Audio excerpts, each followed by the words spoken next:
Olá, bom dia, boa tarde, boa noite. Como vocês estão? Espero que vocês estejam bem.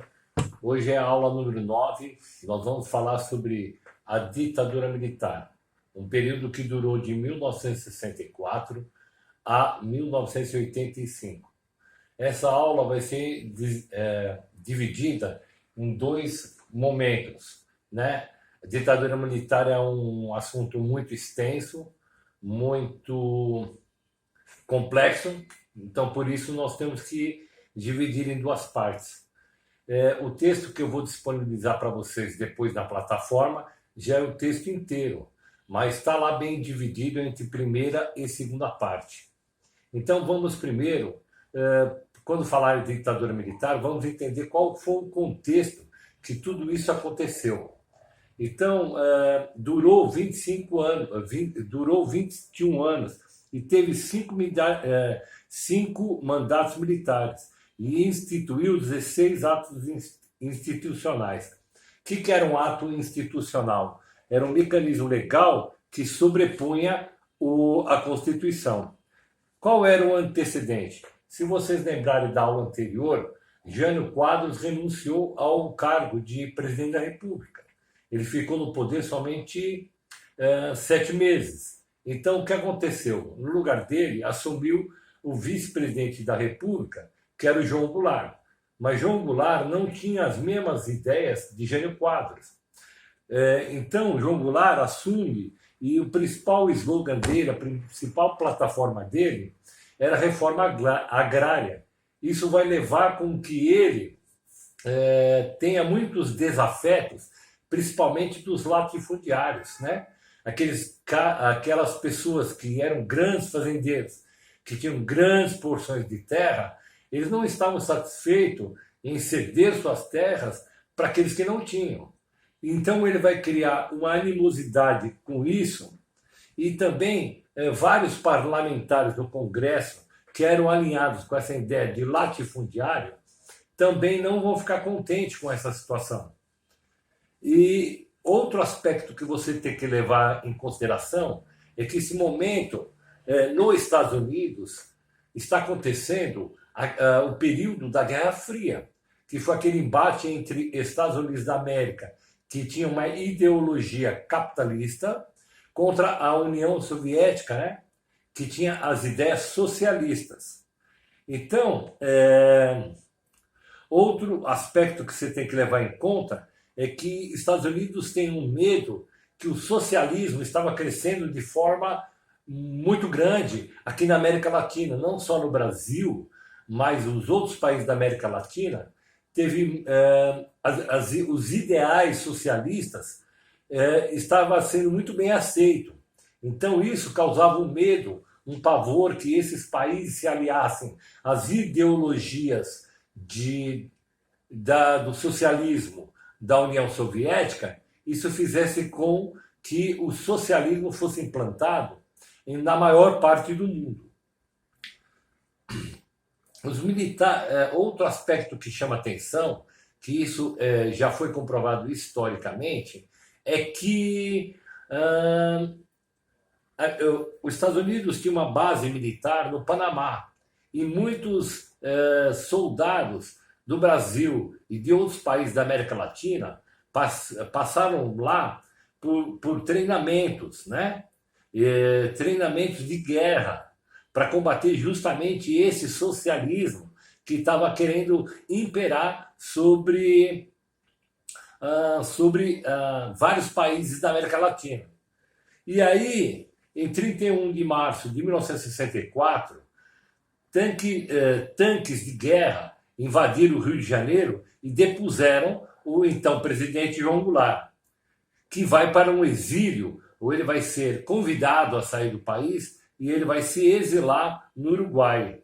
E aí, em 15 de abril, quem assume o poder vai ser o Castelo Branco, que é o nosso primeiro presidente militar. E aí vamos falar um pouquinho sobre alguns presidentes militares nessa primeira parte. O primeiro que podemos destacar foi Castelo Branco, que instituiu os atos institucionais. Como eu falei para você, um ato institucional institucional era uma lei deliberativa que superava, substituía, suplantava a Constituição, e isso entrava como forma de lei. Então, ele vai presidir o Brasil, o general Castelo Branco, de 1964 a 1967. E ele vai criar já o primeiro ato institucional, que vai colocar o fim nas eleições diretas. Então, a partir desse momento, no Brasil, as eleições eram indiretas, pessoas indicadas pelo próprio governo para assumir tanto a parte do governo federal, como o governo estadual e até governos municipais. E aí, em 1965, ele vai criar o Ato Institucional 2, que vai fechar todos os partidos políticos, só vai haver o bipartidarismo, só dois, vai ser criado somente dois partidos políticos. A Arena, que era da Situação, e o MDB, Movimento Democrático Brasileiro, que era supostamente uma oposição. O segundo governo militar foi de Costa e Silva, de 1967 a 1969. E esse período vai ser um período de muita repressão, muita perseguição a partidos políticos, às pessoas que se opunham ao governo, e esse período vai haver muita tortura, muita restrição de liberdade, principalmente a liberdade de expressão. Você não poderia, como hoje, escrever o que você queria e se colocar as ideias e seus ideais de forma ampla. Você era restrito, você podia ser preso e até torturado. E aí, nesse período, vai ter o período o AI-5, que é o ato institucional mais pesado que a ditadura vai atravessar. Ele vai fechar o Congresso, né? O Congresso vai ser fechado e todo esse poder vai ficar centralizado na mão de Costa e Silva. Ele vai caçar prefeitos e governadores.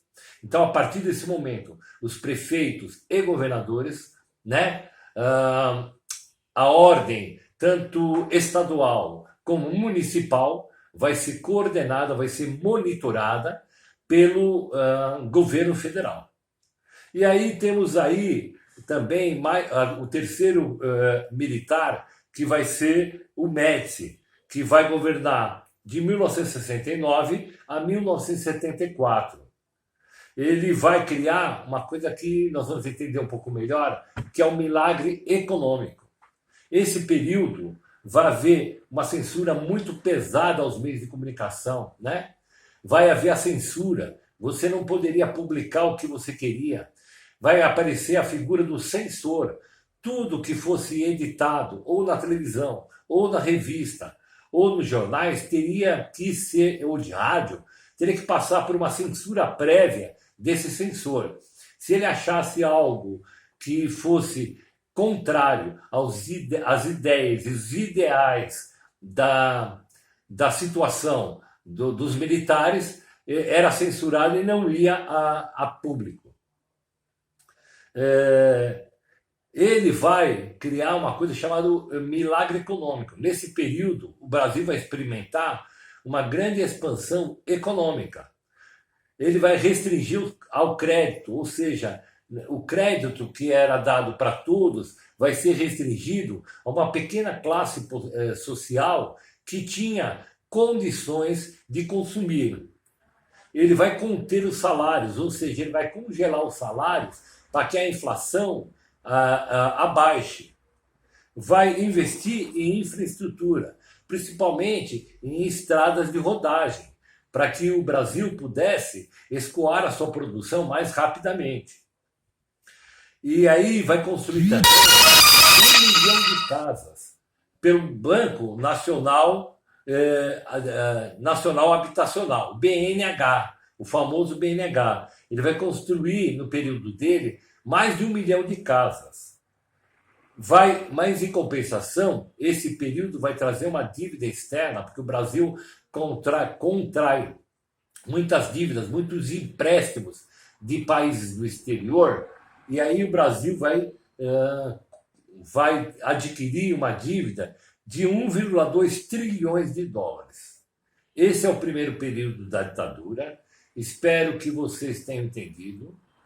E até a próxima. Na segunda-feira a gente grava, a gente comenta, fala sobre o segundo período da ditadura, ok? Obrigado e tudo de bom para vocês.